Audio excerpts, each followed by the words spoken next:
This morning we start a new series in the book of Ecclesiastes. And it is, if you look at the book of Ecclesiastes, it is one of the more misunderstood books in the Bible. A lot of times if you've been to a Christian funeral, you've probably heard bits and parts of the book of Ecclesiastes. But it's a very important and a very special book.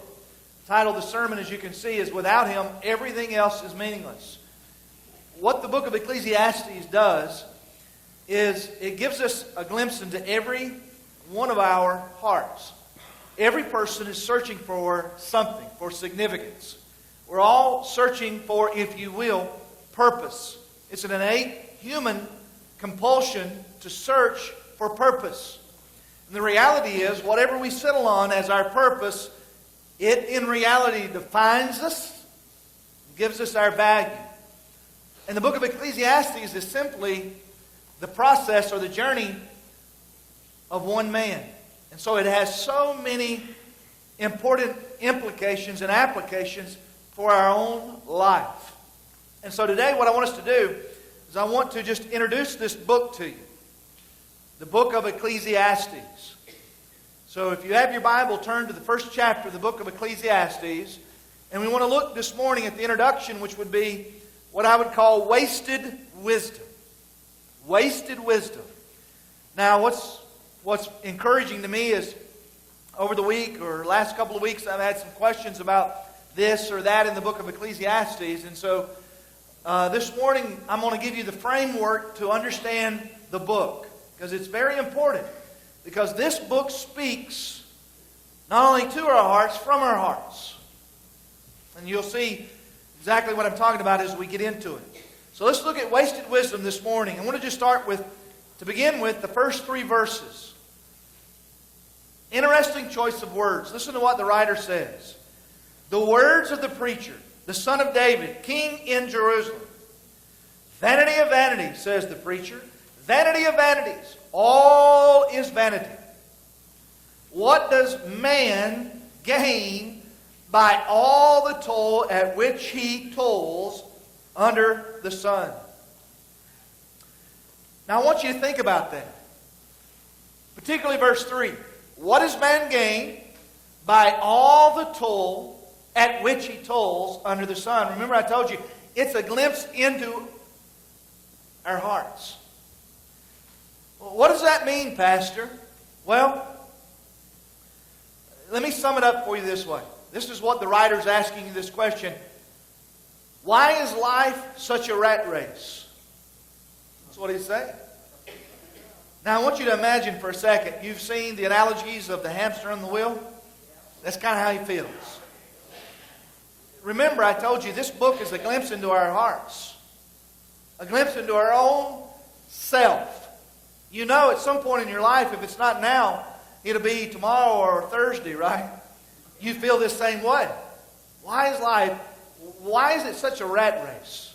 So that's kind of the frame, the question. And don't forget the point of the book. He's looking for purpose in life. What is my purpose in life?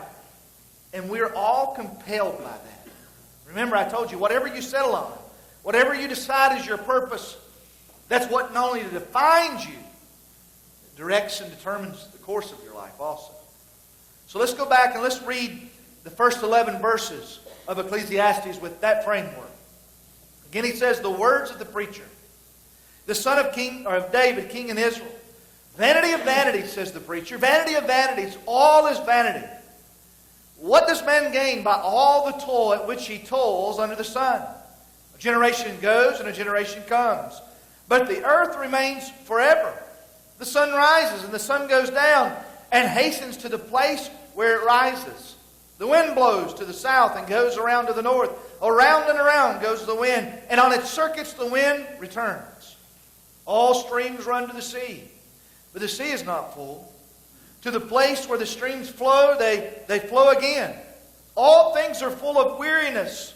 A man cannot utter it. The eye is not satisfied with seeing, nor the ear filled with hearing. What has been is what will be. And what has been done is what will be done. And there is nothing new under the sun.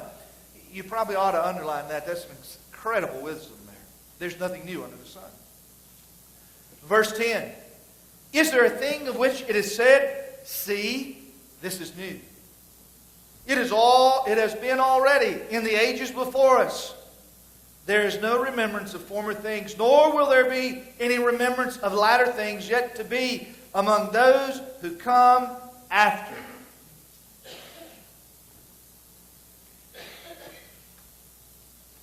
He's searching for purpose.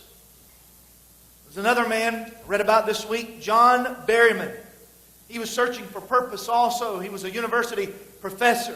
He was a Pulitzer Prize winner. Now listen to his accomplishments. So if he was a Pulitzer Prize winner, he had some clout, he had some accomplishments. There's some things in life that he had accomplished. But he still was on this journey you and I are on. He's looking for purpose.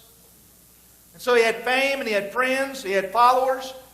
And then on January of 1972, he crossed a bridge in Minnesota. As he walked across that bridge, he waved at everyone, and he jumped to his death in the frozen Mississippi River. At age 55, here was his reasoning. He said, I'm half famous and half effective. I still feel rotten. He had searched for purpose, found and decided to take his purpose in life with something that could not give him but half purpose. There was a recent study of Johns Hopkins University. Listen to this study.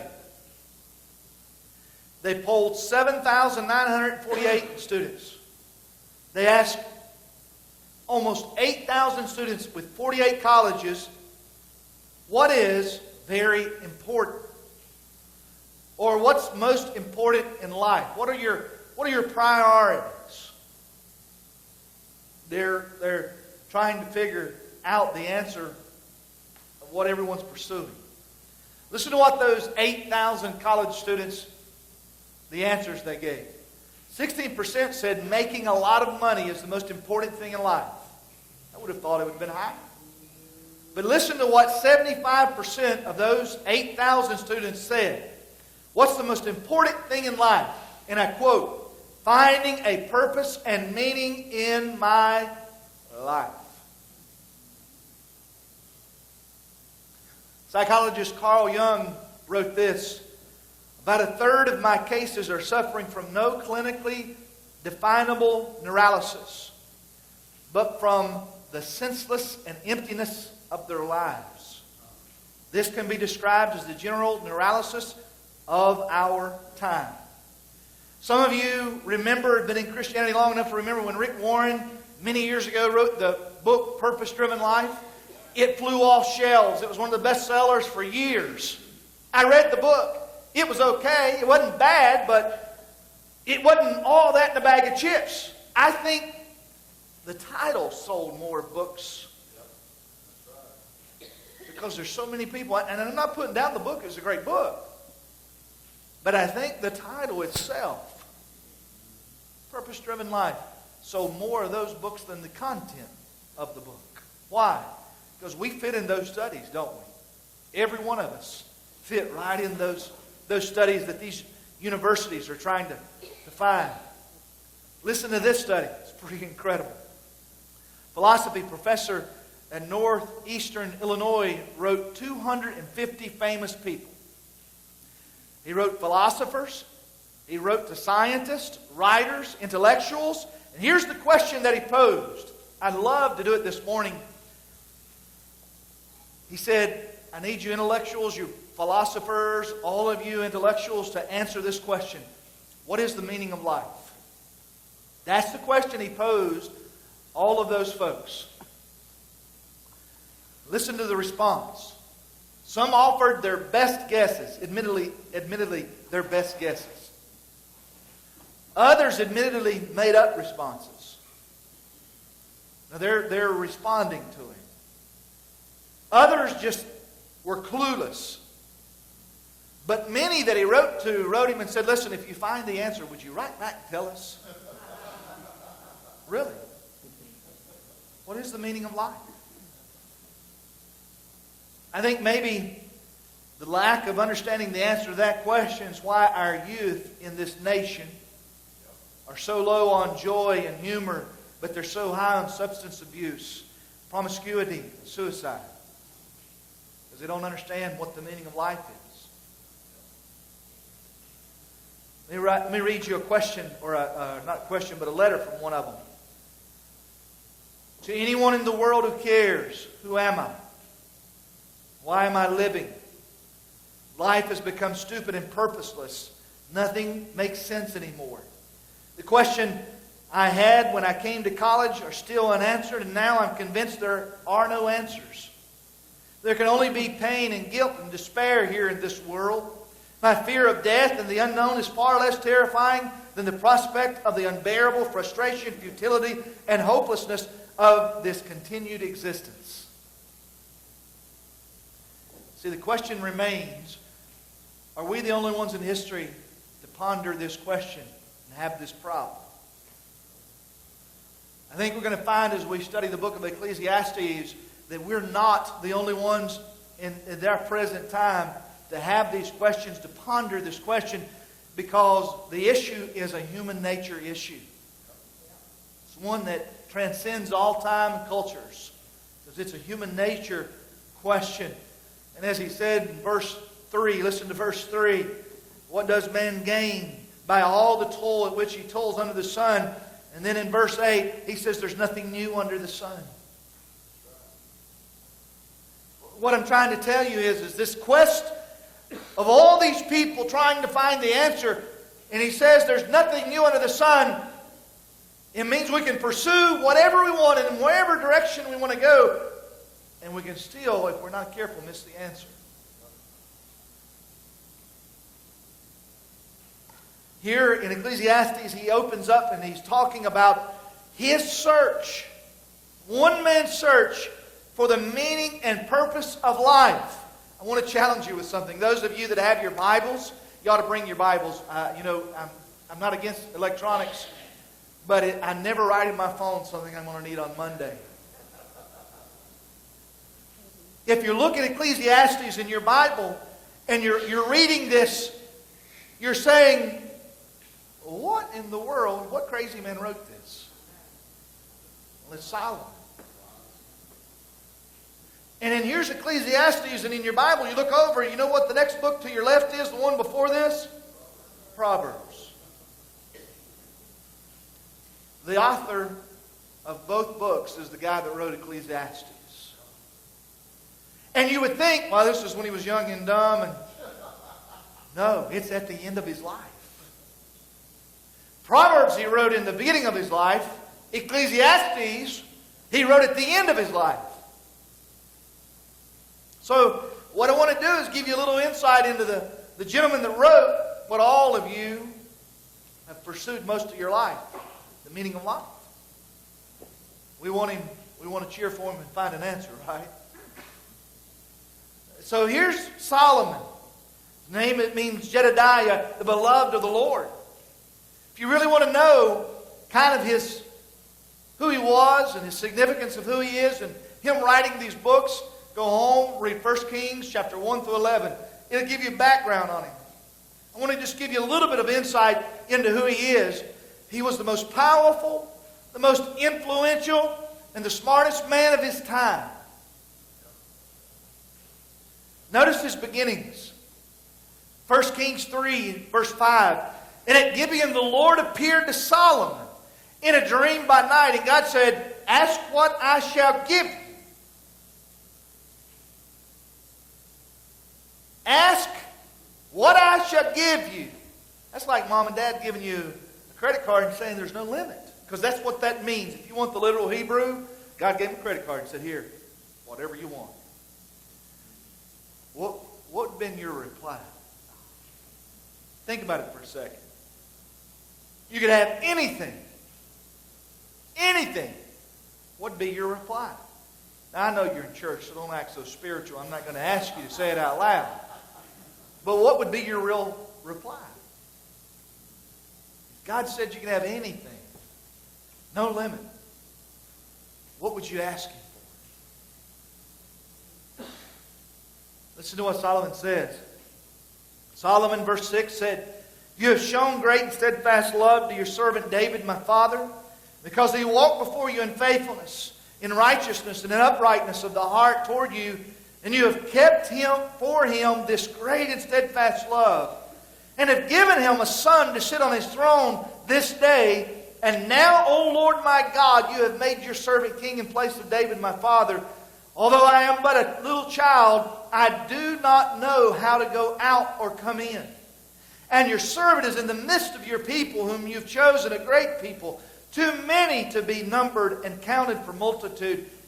Give your servant, therefore, an understanding mind to govern your people, that I may discern between good and evil. For who is able to govern this your great people?" Verse 10 says, "It pleased the Lord that Solomon had asked this. And God said to him, because you've asked this, have not asked for yourself long life or riches or the life of your enemies, but have asked for yourself understanding to discern what is right. Behold, now do according to your word. Behold, I give you wise and discerning mind, so that none like you has been before you, and none like you shall arise after you." God said, "I also give you what you have not asked for." That's the way God is, isn't it? Both riches and honor, so that no other king shall compare with you all your days. So God gives Solomon incredible wisdom that's never been seen. Obviously, he was already a little wise. He didn't ask for his own self, but he asked for what he knew would be on the heart of God, God's people. Someone, that's the place and the position he had. I ask you again, what would you have said to God if he'd said, "Here, carte blanche, whatever you want"? And so here's Solomon. God says, "I'm going to make you the wisest man in order to lead my people, but I'm also going to make you rich and famous." What you didn't ask for. So Solomon seemingly, I know you're thinking, well, boy, he's got the answer, right? What about the rest of us? So what happened to Solomon? After that, he wrote Proverbs. Man, I'm telling you, if you live by Proverbs, you're well on your way.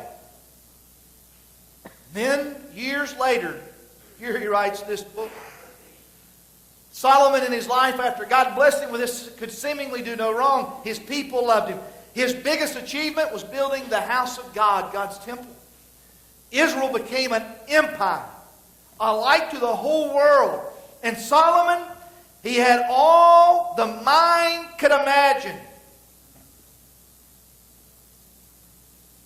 You're thinking, well, we close the book here, right? Go home. Nope. The fairy tale ended another way. This book,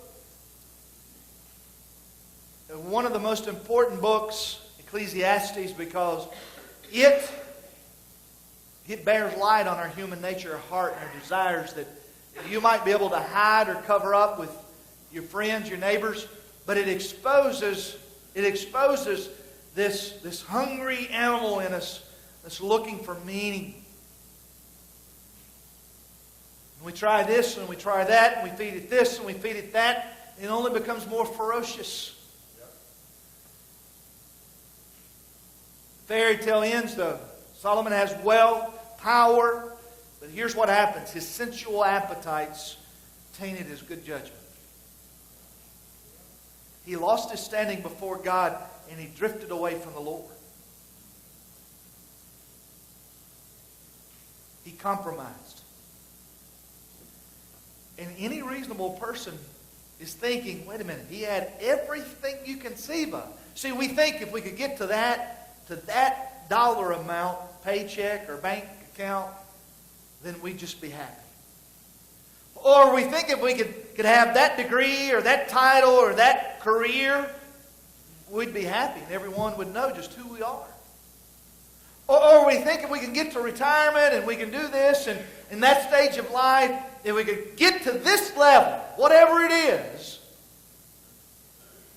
But as you look at Solomon, and we look at all that happened here, any reasonable person has got to ask, how? How did he end up? Why? In the prime of his life, he drifted from God and failed in every area of his life. The prime of his life. Listen to his life. Let me lay it out for you. There's 3 books that describe Solomon's life. There's the Song of Solomon. That's in the morning, the early stage. You all know that life is set up into stages, right? In the early, his youth, there's the Song of Solomon. It's the morning of his life. It's his youth and his innocence. And then comes Proverbs. That's the afternoon of life. It's all of the rules of life, the heavenly life for godly living. Then comes Ecclesiastes. Ecclesiastes is in the evening of life, and it's known only by regret. Regret and wasted living. Why? Listen very closely. Complacency. Complacency is the thing that gets us off. It's the most dangerous and unseen sin in lives. In our lives. Complacency. Solomon ruled for over 40 years with peace. But what does it mean with peace? Well, there were no terrorist attacks of 9/11. I mean, they had no enemies. Total peace for 40 years. God gave that to them. So, he had security. But one writer, Alexander Rice, put it this way: the secret worm, complacency, was gnawing away at his staff, his kingly staff, the whole time. I need you to listen closely this morning. No matter where you are in life or what you think you've achieved, look up here for a second. Complacency. It's dangerous. Remember this pessimistic viewpoint, the wisest man in the world, all these accomplishments, and yet here he has this pessimistic view. As he looks back at life, he says, what's the meaning of life? What's the value of life? It's all just unending toil under the sun. See, from a humanistic viewpoint, under the sun, here's what that means. I want you to get an insight into his view. It means life without God. What is the point? That's how he sees things at this stage of his life. He's only viewing things as if there is no God. So let me split up and show you how the book of Ecclesiastes is laid out. The first 2 chapters is laid out this way. Tell us the problem of life. And then we move on to chapters 3 through 10. We analyze the problem of life. And then chapters 11, 12 is the diagnosis, as we diagnose the problem of life. Here's what I want to ask you a question. Here's what Solomon does, and this is what we all do. Can purpose for life, can it be found in nature? Can it be found in money? Is the purpose and meaning of life found in self-indulgence, property, position, intelligence, philosophy, or even religion? Or should I say religious observance? See, the world doesn't contain the key to the purpose of life. The only purpose in life that you will ever find can be found in God, God alone.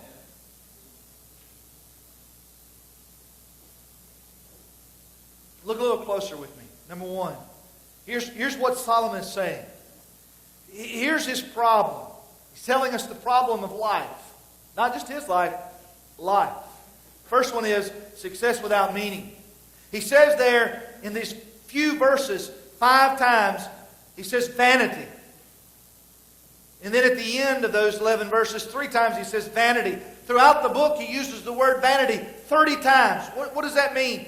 Vanity is not egotism that you and I are thinking about. Vanity in this text means emptiness. And listen to how the Message quotes verse 1. These are the words of the quaestor, David's son and king in Jerusalem. Smoke, nothing but smoke. That's what the quaestor says. There's nothing to anything. It's all smoke. Here in Ecclesiastes, here's an old man at the end of his life. And he's about to stand before God. After an incredible life of accomplishment, he's going to have to stand before God and realize and admit and stand accountable that he's walked away from the biggest part of his life, which was his relationship with God. Now he has to face God. Kind of like the old saying, where much is given, much is required. He was given anything that his heart desired from God. And yet, he still didn't find his purpose in God. That's his problem in life. Look up here for a second. Many of you are looking other places to find your purpose. And that's the struggles. That's the underlying problem with your life right now. That's why you're struggling. That's why you can change jobs and it won't matter. That's why you can change spouses and that's not the cure. You can even change churches. It won't help you. You're looking in the wrong place to find fulfillment. And what he did was drift away from God. Now, let me explain to you a little bit about this book. It's a unique book in the Old Testament. It's the only book in the Old Testament that's a philosophical book. What does that mean? These words, like the word vanity that I gave you, they have a unique meaning. But we're looking at a philosophical book, and the only one in the Old Testament. But man, is it rich with current day issues that we all have. And so as we look at it, here's the point of the book. We are looking at and dealing with the greatest issues of life. Whose life? Yours. Mine. So the author's purpose here, listen to what he's trying to discover. He's asking this question, why are we here? Do you know why we're here? I don't mean church. I mean here, on this rock. He's asking the question, what is the purpose of life? And here's the other question he's asking. Is life worth living? See, life has different stages, as I've already alluded to. What you'll find as you walk through life, some are better than others. If you don't know the meaning and the purpose of life, you'll fail these different stages as he has done. I want you to think about something. He had every advantage. What do most of us spend our lives doing? Trying to give our kids the best advantages. Well, maybe that's not the best thing we can do for them. Didn't pan out for him. We spend our lives, spend is the key word, because you only have so much life, trying to give ourselves the best advantage. At what cost? Well, whatever cost. Aren't we worth it? And what you find is, that's what he did. It didn't work out. Now he's coming to the end, and he's beginning to take account of his life. He's beginning to add up his investments, do a little math of his life. See, in Ecclesiastes, as we look, we're looking from Solomon's viewpoint, which I think you'll find it's pretty clear from all of our viewpoints if we're honest. He's asking the questions that if you've not asked them in life, you need to be. And it's troubled. You know what Solomon has? His viewpoint from this section of it? It's what most live by today. It's hedonism. What is hedonism? Well, if it feels good, do it. If I want it, take it. But what you find is nothing in this world, apart from God, permanently satisfies the heart. The gospel tells us that there's one thing that'll satisfy your heart, and only one thing. That's God.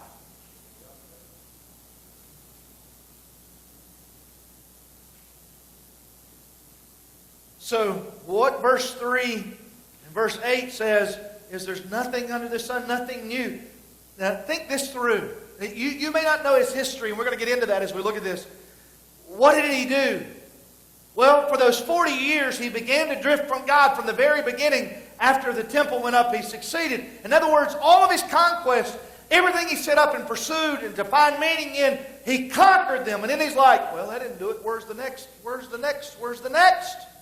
And over a series of 40 years there, instead of drawing closer to God and finding what he needed to find, purpose in God, he kept looking for the next conquest. And when he says there's nothing new under the sun, it means he lived like most of us. We've tried everything. Yet he says, none of it. None of it. You have to ask yourselves, why are you sitting here listening to me? I hope it's not for entertainment. I hope that you're taking to heart the questions this man's asking. See, when you look at your life and you're saying, man, I'm just not satisfied. Couples come into my office and they're saying, I'm no longer in love. You know what they've been doing? Looking in the wrong places for the meaning of life.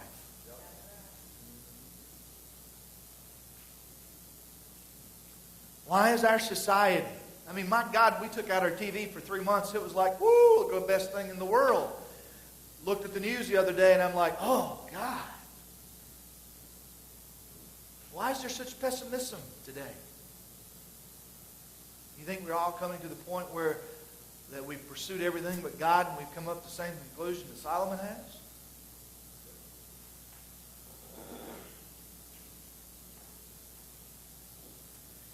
He says there's nothing new under the sun. And then verse 3, he talks about this toil, this absolutely unsatisfying toil.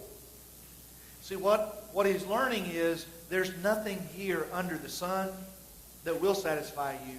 It has to be above the sun. But have you come to that conclusion yet? And what we see is a backsliding believer who's trying to find satisfaction and fulfillment in every place but the one place where it is. Complacency. Could there be any of you here today like that? I'm not talking about religion. You say, well, we're here in the middle of this monsoon. Religious observance won't fill your heart either. Here we see the preacher. Now think about it. Why does it say in verse 1, I've had that question a lot. Why does it say the preacher? This is a sermon. This book is a sermon. It's a testimonial. And as you look at it, he gathers all of God's people together and he's like, look, there's some things you need to know. There's some things in life you need to avoid. These pitfalls that have almost destroyed me. Now look, think about Solomon. A life of ease. I mean, you look at our society and all we worship is the ball players that make the billions of dollars and the TV actors that make the billions of dollars. I'm so amazed that we put a TV actor that couldn't add 2 + 2 on TV to tell us how to cure the world's problems. And I'm like, really? But it's because we look at their life and the wealth and the ease of life and we say, well, surely they found the meaning of life. Solomon had all those things that we equate to what makes life worth living. And he says, hey, y'all, listen up. I failed the test of life.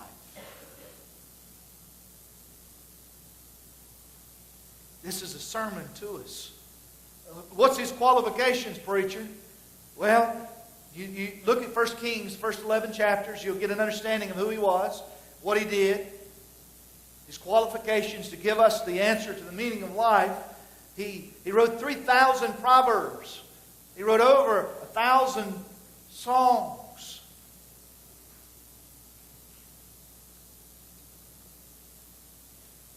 And yet, he looked everywhere else except to God for the meaning of life.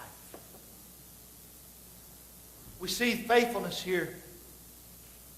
You say, how could he fall? He gave us there, as I read to you in 1 Kings, we saw his spiritual, if you will, background and training.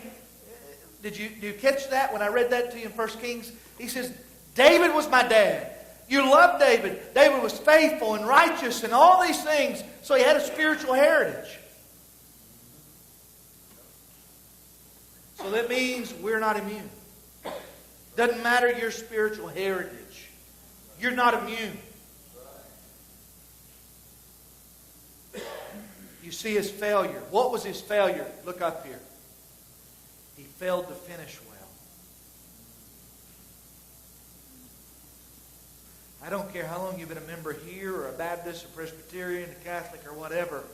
He failed to finish well. Here he was, the king in Jerusalem. He had experienced all the power and success anyone could ever know. So let's look at number 2, success without substance. Listen to the message in verse 2. Smoke, nothing but smoke. That's what the quester says. There's nothing to anything. It's all smoke. He's saying life has no value. Life has no meaning. There, when he uses the word vanity of vanities, that's the Hebrew's way of an exclamation point. It means super vanity. What does the word vanity mean? Emptiness. And so he says super emptiness. With an exclamation mark, he's saying life is absolutely useless. Why did he say that? Because he took 40 years and he pursued every sensual conquest, everything that everybody in our society says, if you pursue this and you have it, you'll find satisfaction and meaning in life. And Solomon says, I pursued it to there, all of it. And it's all worthless. Worthless. Useless. The Lord offered him anything his heart could desire, then gave it to him. What did he do? He substituted what he had with the Lord for what, look up here, what the Lord gave him. Y'all listening to that? That was worth your trip through the rain and the mud puddles for him. He substituted what God gave him for who God was in his life. That was where he went downhill. He was the wisest, wealthiest. Israel was a superpower in all of the world. But lest you think he wasn't that smart, listen to his maturity real quick. 1 Kings 10. Now when the queen of Sheba heard of the fame of Solomon concerning the name of the Lord, she came to test him with hard questions. She came to Jerusalem with a very great retinue, with camels and bearing spices and very much gold and precious stones. And when she came to Solomon, she told him all that was on her mind. And Solomon answered all her questions. There was nothing hidden from the king that he could not explain to her. And when the queen of Sheba had seen all the wisdom of Solomon, the house that he had built, the food on his table, the seating of his officials, the attendance of his servants, their clothing, his cupbearers, his burnt offerings that he offered at the house of the Lord, there was no more breath in her. And she said to the king, the report was true that I heard in my own land of your works and your wisdom. But I did not believe the reports until I came and my own eyes had seen it. And behold, the half was not told to me. Your wisdom and your prosperity surpassed the report that I heard. Happy are your men. Happy are your servants who continually stand before you and hear your wisdom. Blessed be the Lord your God who has delighted in you and set you on the throne of Israel. Because the Lord loved Israel forever, he has made you, this is a non-believer testifying of what she's seen, the hand of God on them, that you may execute justice and righteousness. It goes on to tell all that she gave Solomon. I won't go all the way through it. But here's the tragedy. The tragedy is he he substituted the gifts of God for God.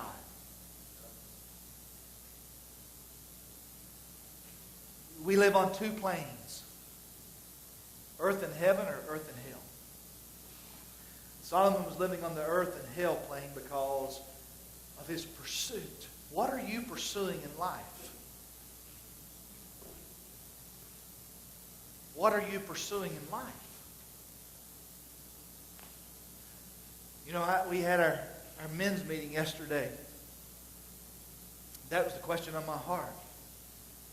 You see, until we can guide people to pursue the one true living God and nothing else, no one finds meaning in life. And I just listened to the men, great men, grown to admire them in 6 years here. That's the question on my heart. You know what the greatest need a man has? Same need every person has. Find purpose. Where are you looking for purpose? I'm not trying to put a light on myself, but what I'm trying to ask you is if you died right now, would you have found it? I'm crazy. When I sit down and meet new people or sit around with people and listen to things, that's the question, number one question I ask. It's the question I try to ask myself often. Where are you finding purpose from? I don't find it from the title of pastor, I assure you. Where do you find purpose in life?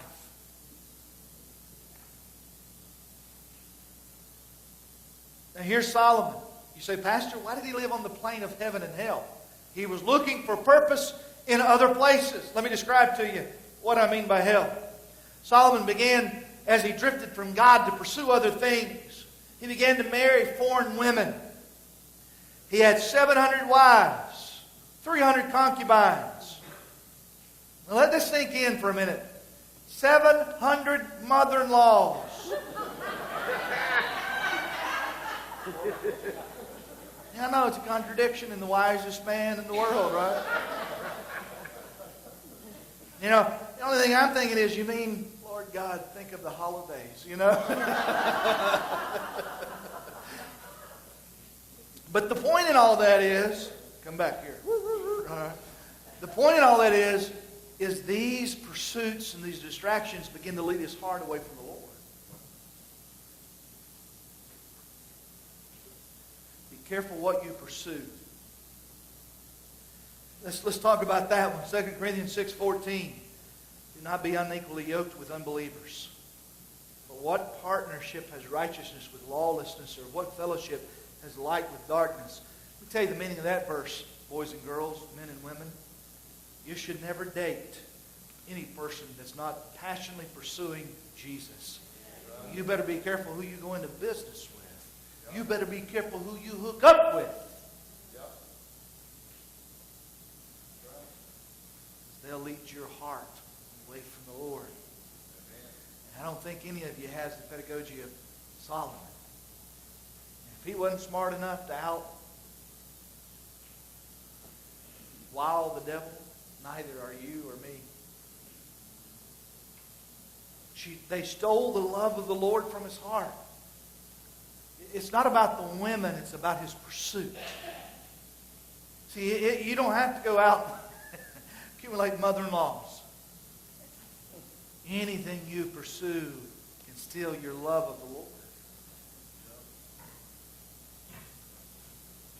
Broke his communion with heaven. And his whole life began to come crashing down. So here's Solomon as his life is crashing down, and all he's doing is just sitting around waiting to die and have to explain it to God. That's the conversation that we're seeing here in these first few verses. Listen closely. If you want the application of the sermon, here it is. This is something you better take away from here. Caused him to pursue something other than a passionate relationship with the Lord. Often I'm asked, Pastor, what can I do to grow in Christ? Pastor, what can I do to love the Lord more? Pastor, how can I become a better Christian? We have, listen up, one and only one real job, any of us and all of us. One and only one real job. Pursue passionately your relationship with Christ. That takes care of everything else. You'll never have to go to Lifeway or ChristianBook.com and buy another book on how to find the will of God. You won't have to go around searching and wonder what my gifts are. I'm not making light of that. I'm telling you, the answer to personal growth, to spiritual growth, to emotional growth, to any kind of growth, the answer to life is passionately pursue a relationship with Jesus. It takes care of Christian growth. It takes care of Christian service. It takes care of all of it.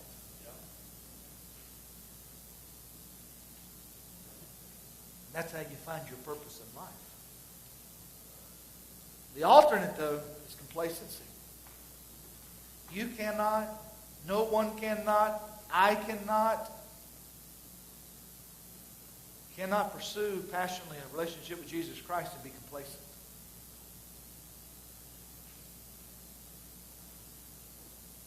They won't fit in the same life. You can't be passionate about the Lord, passionate about complacency. They're non-compatible. But one will always dominate the other. One will always dominate the other. But when you're complacent, you will soon find a new interest other than Him.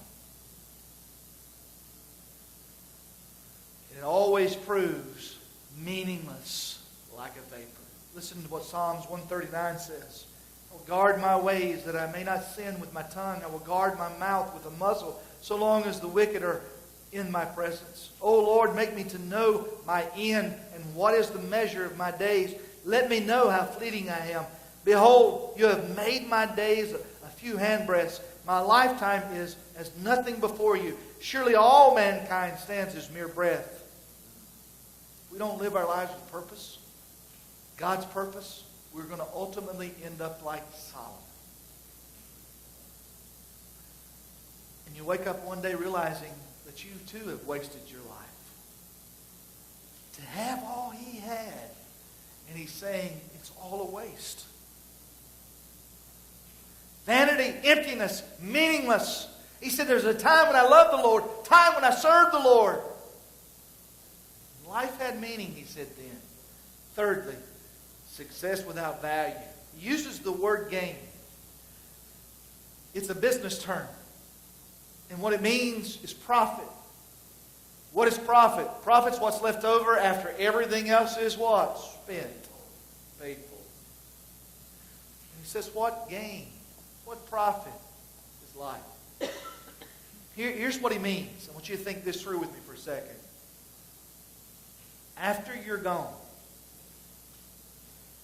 what has your labor in this life, what has it profited you? That's the question you need to be asking. Jesus said if you gain the whole world and lose your soul, what profit is it? 29 times in the book he asked this question. He says, what's going to be left of you when you're gone?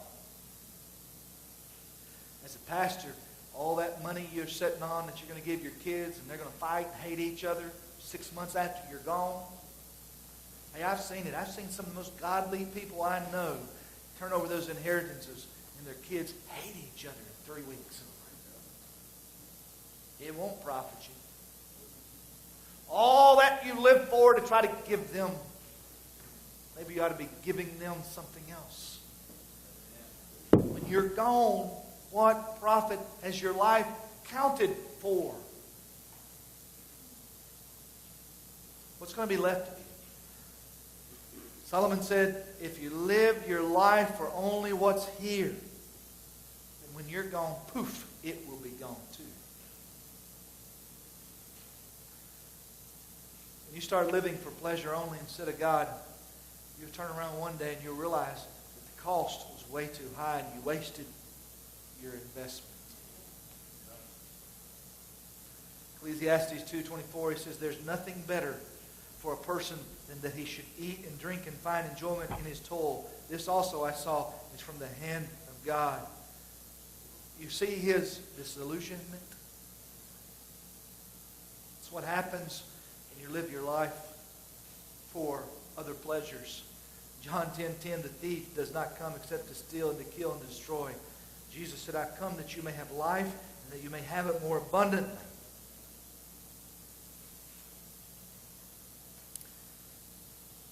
Anything that you give God, especially your life, it will never be lost.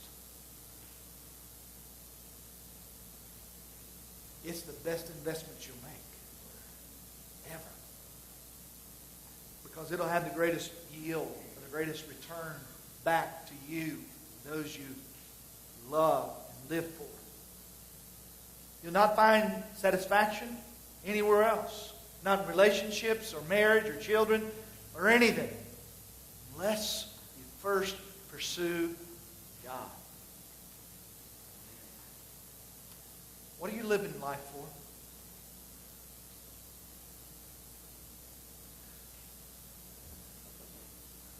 What's your life going to matter? What's going to be left? What is the gain for all those around you when you are no more? You know what I see the number one problem in church, our church, any church you want to name? Most of us are living for something other than pursuing Him. And it's evident by the lack of satisfaction. What's the greatest problem in the nation? It's not the Democrats. It's not the Republicans. It's the pursuit of other things other than God. You're not going to find satisfaction anywhere else. But you will find wholeness in Him. Would you bow your heads? Let me ask you, really and truly, what are you pursuing? Or who are you pursuing? Do you really have satisfaction in life? The problems that we bring on ourselves in life is proof that we're pursuing other things than Him.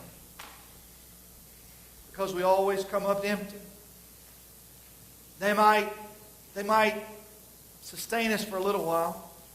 They might find or provide a little bit of relief for a little while. But ultimately we come to the end of them and ourselves and find no satisfaction. This morning I want to ask you a question. Do you genuinely have a relationship with Jesus? Have you truly surrendered and placed your faith in Him? Because that's the beginning.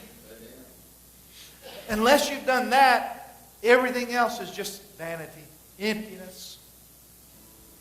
If you've never given your heart to the Lord, I want the rest of us praying. If you've never surrendered your heart, I want you to look at me for a second. I'm not going to embarrass you in any way.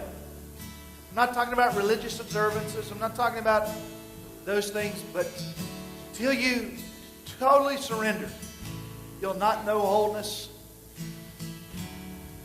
nor true satisfaction. You say, Pastor, I'd like to do that. What do I do? The great news is He's listening. You just need to tell Him, Father, I've pursued a lot of things in life. But God, I lack true satisfaction. God, I'm asking You to come into my heart and make it whole. God, take my life, all of it, use it for Your glory. In whatever way You see fit, Lord, I'm Yours. For the rest of you, those that know Christ, I believe with all my heart, Solomon was a believer who strayed from the Lord, pursuing other things. And at the end of his life, he looked back and realized what a waste. Sadly, I see a lot of believers like that, who once pursued God passionately and have allowed other things to creep in.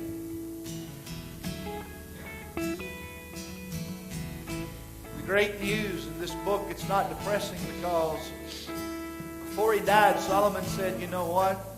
I will go back to where I first started. You may need to do that today.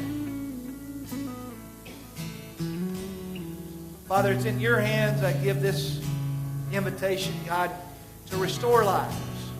Those that are walking a guilty distance away, that have been distracted and drawn away, God, you bring them back today. God, those that are not whole, you heal them today, God. For you and you alone, God, can. We worship you alone. This morning as we stand to worship, if you can't worship wholeheartedly, come find healing. If you've never given your heart to the Lord, but you did just now, you come because we want to pray with you and celebrate. But make sure when you leave here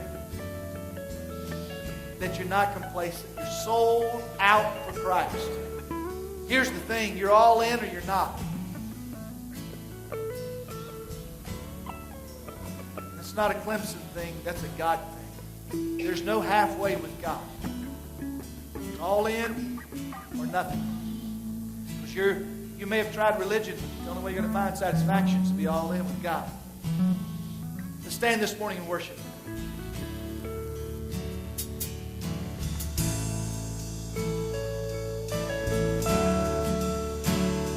There is a truth older than the ages.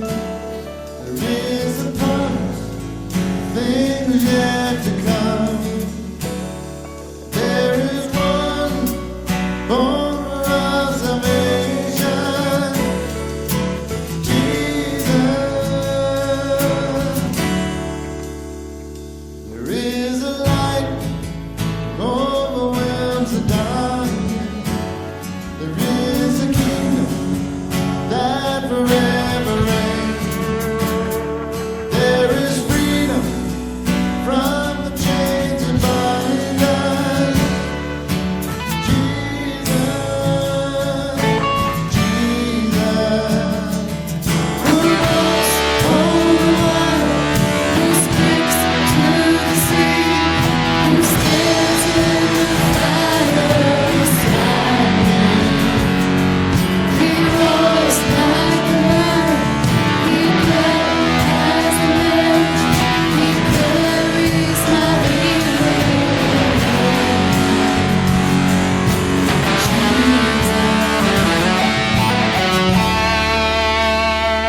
There is a name called in times of trouble. There is a song comforts in the night.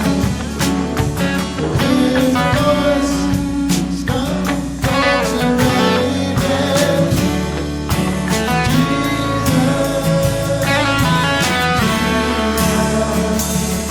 Who walks on the water, who speaks to the sea, who stands in the fire beside me. He roars like a lion, he bled as the lamb, he carries my healing in his hands. Jesus, Messiah, my Savior, there is power in your name. You're my rock and my Redeemer. There is power in your name, in your name.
dismiss, I want to make you aware of new prayer ministry.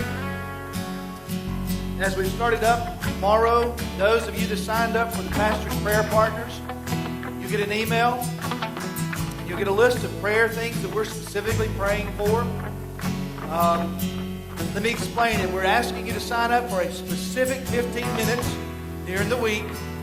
We're not trying to cover all 24 hours, but every day at that time that you commit to pray, we're going to give you a prayer list of things that we want you to be praying for, that I want you to be praying for. And it doesn't matter if we have 15 people at 7 to 7:15 or if nobody overlaps. The point of it is to have you intentionally take time, set aside in your schedule when you can, undistracted, to go to the throne of God to lift up the needs of our church together. Doesn't matter if yours is in the morning or in the afternoon. It's not relevant. What's relevant is you commit every day, that 15-minute block, and pray. Can you imagine what God will do? The majority of this church, intentionally every day, comes together with one heart, one mind, one purpose to seek God's face. That's the purpose. Okay? If you've not done that, you feel led to do that, there's supposed to be a sheet outside to sign up. And you can do that, or you can let the secretary know. So God willing, tomorrow we'll send out those of you that send an email. If you say, I don't have email, that's all right. We'll put the prayer sheet out there. You can pick it up. You'll still have the same sheet to be praying about. So I want to challenge you to do that. God bless you. Have a great Lord's Day today.